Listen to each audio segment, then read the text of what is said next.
coming to you from outer space. I am Asta, and I am here today with a guest, and his name is Jed. And we are participating in the phenomenon known as Chatting with Asta. If you're enjoying this, please thumbs up, comment, subscribe, share, just have it on loop playing in the background. Maybe one day this will be monetized. Maybe one day this will be in a historical museum. On that note, welcome to the show, Jed. I'm so happy to have you here. Yeah, it's good. I haven't spoken to you in a while, so it's really good to catch up. Yeah, one of my also, you are my first international guest, and Ooh, yeah, pressure. and first guest to have also a really cool background. Do you want to tell the audience, who is very unfortunate to not know what that is? So, as you and me both know, the greatest movie of all time is Night of the Comet. And this is technically the set from Night of the Comet, even though it's the El Rey in LA. Yeah. It doubles up as Catherine Mary Stewart, who plays Regina in the film, her workplace, where she first encounters a alley zombie, and then encounters more as the film goes on. This is where she works, and where we see her being introduced playing on a Tempest arcade machine, which I think is the coolest thing ever. Yes. Yeah. Oh my gosh. And it's on Boulevard if anyone wants to visit it in LA. So I actually wanted to share with you. I was like talking to Jed before we were recording, and I wanted to tell him some Night of the Comet related stuff. Hey, please do. It's so silly. I'm building it up, but Okay. I actually I have a friend named Zaso, and he knows a bunch of different people in the community, and he reached out to me to be part of a cookbook. And so I put like a chili recipe in it. And Catherine Mary Stewart also has a recipe in a cookbook. Oh, no way. So I'm in a cookbook with Catherine Mary Stewart. That's the closest I've ever been to Catherine Mary Stewart. It was incredible. Catherine, if you ever find out about me, I would love to have you on the show. I love you. Do you know my story about what happened when I was in LA last year? Tell the story. Yeah, so the two leads of Night of the Comet is basically these two actors play two sisters who are the last girls left on Earth, essentially, and it's Catherine Mary Stewart and Kelly Maroney. Yes. And I somehow befriended Kelly Maroney like a couple of years back. So when I was in LA a couple of times ago, I was like, Kelly, if you're around, come hang out. Not thinking she'd say yes. But then she was like, yeah, cool, let's hang out. So like we went to like lunch and like we watched the film and stuff. It was really, really cool. Yeah. So then when I was back in LA last year in February, I went, Kelly, if you're around, let's go for a drink. And I had a bunch of my friends with me. So we get to this, and I don't really know all the bars in LA. So I just picked this random one on like Yelp or something. It turned out to be like the weirdest bar. It was 70s themed. It was like the wrong vibe, but anyway, and you have to walk through a refrigerator to get into the main bit. Strange. So we get there, and she's about an hour late, and I'm like, Kelly, are you coming? Are you all right? And she's like, yeah, I'm coming. Just wait. And then she walks in, and I see she's got someone with her. I'm like, oh, she's brought a friend, and it was Catherine Mary Stewart. She brought Catherine Mary Stewart with her to drink with me. And I was in such shock. I didn't react the right way. She was like, oh, I thought you'd be a lot more like surprised to see her. And I was like, I am, but I'm in such shock. The two lead actors for my favorite film of all time is like in front of me. Yeah. Essentially like on set, because it's in LA. Yeah. So yeah, I got to spend like the whole evening with like both of them together, like reacting like their sisters as well, because they do have a sisterly kind of act. It was so cool. And I think I saw pictures. I think I like might have like just been so jealous and angry at you, and that's why I haven't spoken to you since. But I actually, Kelly's really lovely. She's got we've got like we've interacted online a little bit, because she's a Minnesota girl and I went to college in Minnesota, so I like that theater community. But both of them are very, very lovely, and that film just gets better with age. Like it's just it does. And Kelly's having a moment at the moment, because she was on Joe Bob Briggs's show 2 weeks ago. Yeah. So everyone's talking about how great she is in Shopping Mall. And obviously, we knew she's great in other things too. But Yeah. yeah, it genuinely is my favorite movie of all time. And like, I know there's talks about a remake, but I don't feel like there can be a remake without me being involved. So Yeah, I'm, and me. I'm trying to work my way in there. And yourself, yeah, and yourself. I'm going for evil scientists. So if you want to think about that, Oh, just like marinate that's a on there. great role for you. I That's a think great so. role. I think so because I did do pre-med in college, so I have already those things Ah, going. Just putting it out there. That's my message to nice. the universe. Um, Okay, so you play the Mary Woronov role, yeah, basically. He's like the yeah, scientist who's kind of bad, but also kind of good. yeah. Um, Conflicted and complicated. yeah. That's me in a nutshell. But so we've gotten our night of, but that was my news. I was just like, oh my god, Yeah, like very cool. She's I did awesome. chili. She did like a stuffed pork roll tenderloin thing. Like, Amazing. what universe am I living in that I'm in a cookbook with Catherine Stewart? It was That's great. so cool. It was a highlight. I'll put the link to that if you guys want to buy it. It's like literally $7.99, and it's Oh, I'll so many definitely great buy it. horror celebrities. But anyway, we obviously are big Night of the Comet fans, which is why we're friends. Style. I can't. It's hard for me to be friends with people who haven't even seen it yet, let alone Yeah, love it. Like I it's don't. the test. It's the friendship test. If they don't even know what it is, Yeah, then it's not going to work out. And it's yeah, also when you in a new relationship as well. That's the first thing like I show like a girl, and yeah, if they're not into it, I'm just like, then I'm not into you because this is like my whole life is based around this film. Like everything I've learned from this movie. truth, truth, and just like Yeah. the outfits, the aesthetic. Clay Oh bought me the god. Blu-ray as soon as it was available. Like he Oh, was so on good. top of Yeah. it. That's how I know our marriage was going to work. But it's it's a theme with us and people like us. I was the things you sent me earlier today. I was reading about multiplex, and I'm so Yeah. eager Yeah. to see it.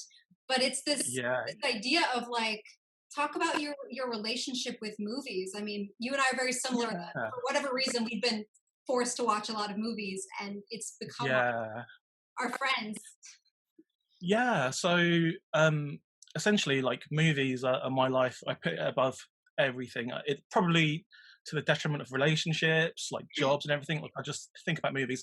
Anytime I'm out anywhere with friends, all I'm thinking about is I could be watching movies right now. And my day is split into how many films I can watch in a day. Even though I've got something important the next day, I'm like, I could probably fit in 2 films before I go to sleep, just Yeah, because I feel like I'm missing out. And yeah, I'm always under the impression that I want to be caught out as like not a film fan. I know this is crazy thinking, but someone will come up to me and go, "You're not a proper film fan because you didn't watch this 1934 haunted house movie." So I'm constantly on edge. Like, okay, I've got to watch everything. I've got to like get every single VHS because there are films out there that no one's seen, and I have to watch them. But yeah, just from an early age, I've just been obsessed with horror films. I was the kid in school, the only kid that I knew that was into horror films. So I got a lot of, why are you watching the horror films? Are you weird? Are you strange? Do you want to kill people? And when I was growing up, like horror films were associated with people who like were murderers and stuff. Like anytime someone died, it was like, okay, the police would check their horror film collection and go, oh, okay, Child's Play 3, this is why these guys killed this person. So I had that growing up. So there's always a part of me now that's thinking, right, I've got to justify my viewing choices as a child. So I've got to like do really well in like horror movies, and just so I can say, well, it was all for a point. It was all meant something. yeah. But yeah, Multiplex is essentially the story of me and my sister when we were little, and instead of getting a babysitter, my mum would drop us off at the cinema where my aunt works, and we would just literally sit. This is like 6, 7, 8. Pop us in the seat. We'll watch whatever film came on. Doesn't matter what rating it was, 18, PG, U. Then when that finished, we would just walk into the next screen and watch whatever film was on there. Because all of the people in the cinema knew us, they just let us do it. And I would do that for days and days, for weeks, months, years. Just anytime there was like a babysit was needed, I would be in the cinema. So I got to watch a lot of stuff I probably shouldn't have at an early age, and just become obsessed with it. I think in that environment, you do become obsessed with it. So Multiplex is about a fictionalized version of that, where a brother and sister, they need money fast. So they hear a rumor, a legend, that in this cinema you can find treasure if you get there early in the morning and you watch films in a certain order. if you watch all the films in certain order, an eighth door will appear, a screen door, and you'll find treasure in there. Whoa. Um, yeah, but and this is the kind of things I was thinking of as a child as well. I was like, okay, because my sister's like a 6 months like age difference from me, and I would like try and entertain her. I'd be like, okay, if we do this, do this, do this, do this, do this, then we'll get treasure at the end. Yeah. So it's kind of like built from that.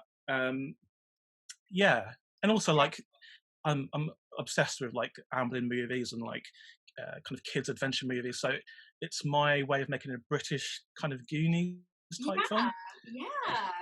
Oh, I'm So eager yeah, to see that. When is that? I yeah, saw you'll it see it soon. soon. All right. I'm Soon, very yeah. I'll send you. It was about a week before lockdown. It was in the Glasgow Film Festival, mm, which is my favourite festival in London. Sorry, in the UK besides the London Film Festival. I think it's like people sleep on that festival. It's so good, yeah. Glasgow Film Festival. So we showed it there, and it went. It did gangbusters. Like people loved it, and I was really. I didn't know if people would because it's a little bit different from my other stuff. Yeah. When we got there with the cast and crew, like they said, "Oh, it's sold out." And what? And they're like, yeah, we have to turn people away, and we're having to put on another screening because like people are like really angry they couldn't get in. And I was like, why? What's going on? It's so Yeah. strange. And then watching it with an audience for the first time, like the reactions, I've never seen an audience react like that to a show. I mean, I've done some really cool shorts, I think, but that's the audience reaction there was unbelievable. People were dancing, whooping, banging their seats. I was like, what is going on? I was in a daze. It's crazy. I'm, Maybe it's just a Scottish audience. I'm not sure, but yeah. and It's so I your was really galvanised. yeah. But yeah, but then this lockdown happens, so like festivals are being cancelled. Yeah. Um, But but you yeah, have plans to find a way to release it. yeah. Some. Well, we're gonna try and do a few more festivals if they happen. Hopefully, like London Film Festival, some ones in the US in September, October, Yeah. if they happen. Yeah. I think Um, there's people who've been doing great festival work. Like this past weekend, Chattanooga, they had a very well received online film festival. So you never know. Sometimes it's just a nice way to gather up the community again. And I mean, yeah. I'm jazzed about it because I think part of the reason that you and I love Night of the Comet and like one of my other favorite movies is Cinema Paradiso that I've talked about with Ooh, you. great. Yeah. I love movies that are about movies. I mean, it's Me like too. and it's just I am that little kid in the theater. I have been. I think my friend was trying to say I was like Scorsese because I've been sick so much in my life that I've been forced at home and I've just been watching movies and then I'll find myself talking to people about things that happen in movies like it's my friends. Like I'm like, it was Yeah. so crazy when this happened. And Clay's like, that's the movie, that's not your friend. Yeah, that's me. I learned I'm like that with from Night of the that. Comet. Yeah, I quote Night of the Comet all the time to people, like in general conversation, just because it's so much integral to my life. Yeah. And like, Daddy would have gotten us easy, as I say in the conversation, and they would be like, what are you What are you saying? talking Easy. We're in the UK. We don't have guns here. But we have both. That's why we're friends. And you were mentioning done other great shorts. Um, Dawn of the Deaf, which is incredible. Yeah. You should check it Thank out. I'll you. put links to all of Yeah. his work below. Um, you want to talk about like the concept for that and the execution? I think Yeah. it's great. So, Dawn of the Deaf is so written by myself and Rob Savage, my frequent collaborator, who also directed it. And Dawn of the Deaf is about a sound that kills everybody in the world except for deaf people. Mhm. So deaf people are the only ones around, and unfortunately, the sound also made those people turn into essentially zombies. Yeah. They rise again. So yeah, it's about how deaf people use their perceived disability as almost like a superpower. So it's the one thing that saves them rather than one thing that's a detriment to their lives. And I had the idea for it for maybe 10 years, and I tried to make it myself in like 2014. Mhm. But nobody would give me money for a film because I wanted to do it as a feature first about deaf people. Yeah. This won't work. This won't work.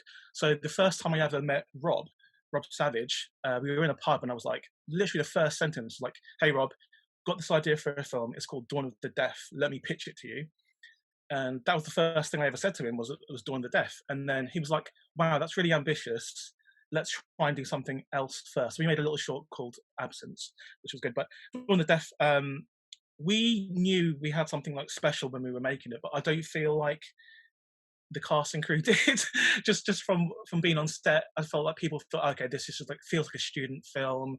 But I was thinking, this is Yeah. like you do with any short film. You think, oh, this is going to change the world. This is going to be amazing. This is going to change our lives. And then when it was edited, I was like, this is really good. This is really, really good. And I would show it to people. I remember showing it to an ex-girlfriend of mine, and she was like, it's just a zombie thing, isn't it? And I was like, no, it's better than that. She's like, feels like the same as all the other films. And I was like, are you watching the same film as me? So then that made me think, okay, maybe this isn't as good as I thought it was. And then it got into every single film festival, and we went to Sundance with it. Okay. And it was crazy. And then the reactions from people again were just insane, from the deaf community. So we won a lot of awards at deaf festivals, and just being at Sundance with a film is crazy. I never thought I'd do that in my life. And just walking around Sundance, just with this crazy little film that we made for like no money. We didn't get any funding. We put our own money in. Like I stuck in £1,000, Rob stuck in £1,000, the producer stuck in £1,000, and we just made it with like friends of ours. Nobody got paid, unfortunately, but yeah, and that was the film that led us to do Salt, because Fox saw Dawn of the Deaf and they were like, okay, make us a Dawn of the Deaf. So we were like, okay, we can't make that again. But we were at Sundance when this happened, and it's quite an interesting story actually, because like me and Rob, we were on one of the shuttles that go between like the chalets and like the main road, and it was like 3 a.m. We just watched a crappy horror film. It was like -15 or something at Sundance. We were in the mountains, and we got off at the wrong shuttle stop. So we were literally miles away from anything and anyone, and we were like, oh, okay, this is really bad because the temperature's dropping. We're miles away from anywhere. I don't know what we're going to do now. So like, and I was sick anyway. I think I had like pneumonia. So we just started walking into the mountains, which is the absolutely wrong thing to do. And Rob was noticing that I was getting sicker and sicker and sicker, and I was almost like fainting, like something was wrong with me. So he was trying to keep my spirits up. And he was like, okay, Jed, come up with another idea. Come up with something. And I was like, sure, fine. And he was like, okay, think of a siege movie. What's a cool siege movie? And I was like, well, if it was like quite a small siege, not set in like a castle or like a submarine, what if it was set inside, I don't know, a salt circle? And he was like, holy moly, that's a great idea. So then we were just bouncing off each other about what would happen in Salt Circle, like how the rules of the universe would work. And we had it all. By the time we found civilization, which was hours later and I'd nearly died, we'd come up with Salt. And then maybe a couple of weeks after, that's when Fox were like, do you have any ideas? And they gave us the budget to make Salt. And Salt is about a woman who's looking after her little kid. She has to do a salt circle around her bed to protect them from a demon that's after them every single night. And it's a 2-minute short. That's like a cat and mouse chase through the house. And that went viral, like beyond belief. And we did the whole process again, going to all the festivals and stuff. It was insane. And I think I'm allowed to say that it's been made into a feature film, but I just can't say who's got it or where it is. But yeah, that and Dawn of the Deaf's been made into feature films. Amazing, and Hollywood ones as well. So I'm going to stand on this real set. Yeah, on this real set. And you had wonderful art for Salt by my friend. Richard Smykowski and A.J. Hauk. They worked on the art poster for Salt, and they're wonderful people. Shout out to cool. Because the hard work they put in. Yeah, it's so good. I love that poster. It's just like, because it's like painted. It looks really cool, and they're really good with like suggestions as well. Like you give them a bunch of suggestions and they do various alternative posters and you can pick the right one. Amazing. If anyone needs a poster, like Smykowski, is it smykowski.com? Smyko Design, Smyko Design. Smyko Design. Man, great person. Cool. You get more than just like a poster from him. You get art direction cues, like everything. Reassess everything. So social media, like images that you can use for social media in different circumstances. like the amazing. absolute best. Him and Gareth Gibson Graphics are like Mhm. amazing people, artists that I know that I can recommend, because I think that is really important. There are people who do go above and beyond to give that extra touch, especially because they understand all the different movie posters that have existed, the iconography, the Yeah, where your film fits in the legend of the different things, and like, but yeah. yeah, I mean, And also, I I'm love really picky about posters because obviously, like we're both cinephiles, and like a poster is the first thing people usually see of your film, so yeah. it has to be like, absolutely perfect. So it's great to be able to speak to a bunch of guys who knows the language of cinema, and you can like do like shorthand with them, and they know exactly what you mean. It's not a struggle. So yeah, thoroughly recommend those guys. Yeah, and on that note, I was gonna ask you: is there anything you want to tell? You sent me a link, but I want you to talk about it. The Twitter, the Twitter link that you sent me. Oh right, the yeah. So Okay. like yeah, so obviously like a short film, a film in general takes ages to make normally. There's like sometimes months and months and maybe years planning, and you have to find the budget for it, and you need to find the actors and the whole crew and stuff. But then the thing that went viral more than anything else was a Zoom call that myself and a bunch of friends did about a month ago, where where Rob called me up and was like, right, I'm gonna prank the guys. I'm like, okay, cool, I'm in. And but I didn't really understand like what he meant, so we did a run through first, and then we tweaked it and we tweaked it until it was believable. um, and essentially the whole Zoom, it's a 2 minute Zoom call where we get a bunch of friends on, and Rob says there's something he's hearing something in his attic. He goes up into his attic, there's a jump scare, he falls off the ladder and dies, and then you're left with all of our friends going, Rob. And yeah, it's crazy. And he did it for real. And I was the only one who knew. And it was it went viral. It's been seen more than 4 million times in the last like month. It's crazy, and that's loads more than like Salt and Dawn of the Deaf put together. So it's crazy, and that didn't cost a thing. And actually, from that, we've had a lot of work come in because of that. That Because meeting. people, obviously, we're all in lockdown, so people are really want something that can be made while in lockdown. So I mean, that Yeah, will be revealed in the coming weeks. yes. But I some know real there's cool so stuff much. happening. There's so much. Whenever I have a conversation with Jed privately, it's always like, you're not supposed to know this, Yeah, yeah, but I'm so lucky because I don't know, maybe because people like you recognize that I am like a genuine cinephile, and it's my addiction. I'm so yeah. lucky to get so many screeners that I'm not supposed to tell anybody that I've seen.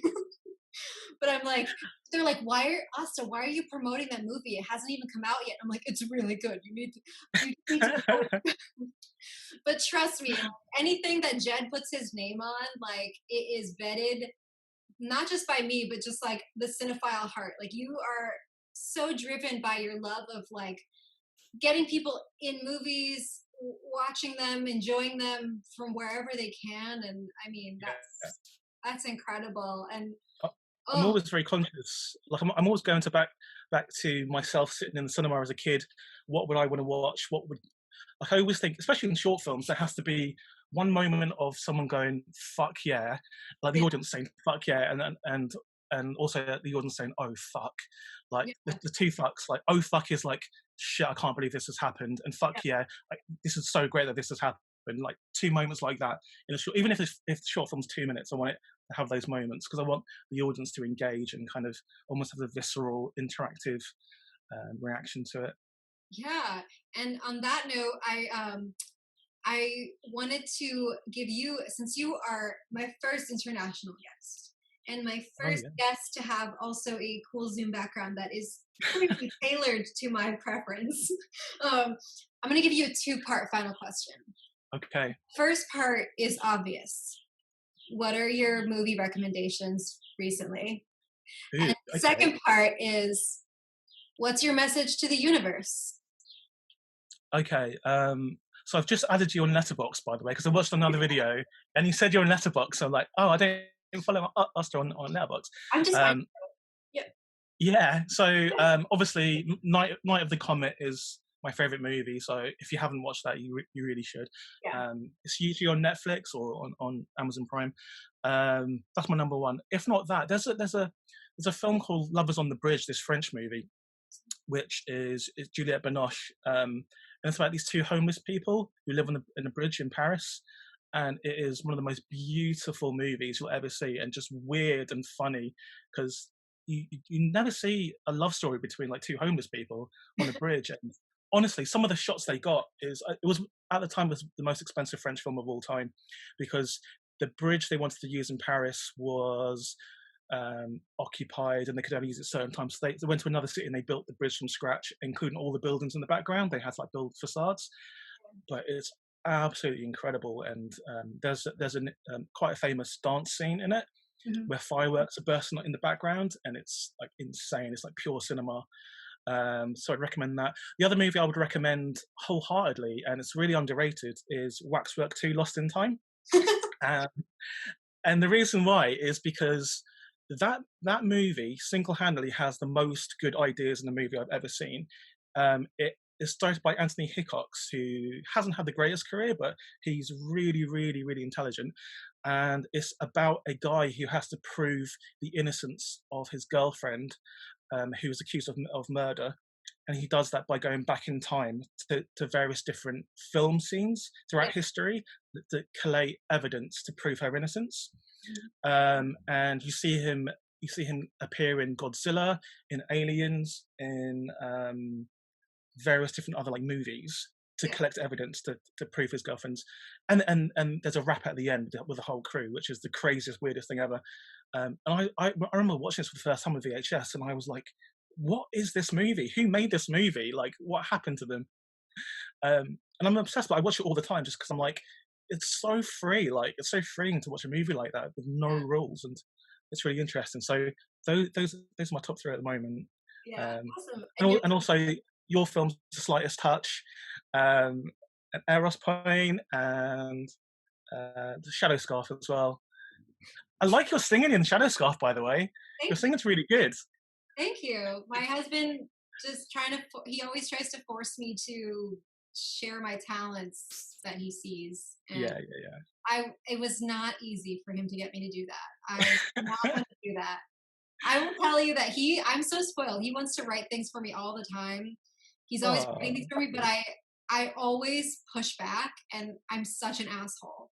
I am such an asshole. I basically have I'm married to a really sweet version of Paul Newman meets John Cassavetes, and I am an asshole. I don't deserve him at all. But anyway, I wanted to know your message to the universe. Yeah.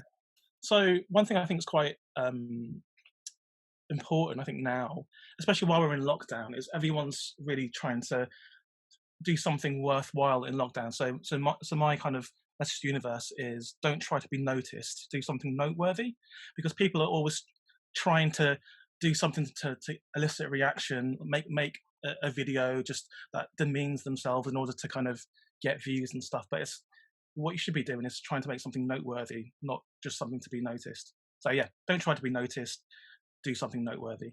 That's a great one. And I thought I would add, I actually just watched a movie that I wanted to recommend to you. I'll put a link to it. Please do. But have you heard of The Tunnel? Yeah, that's that kind of low budget independent movie. Is it British?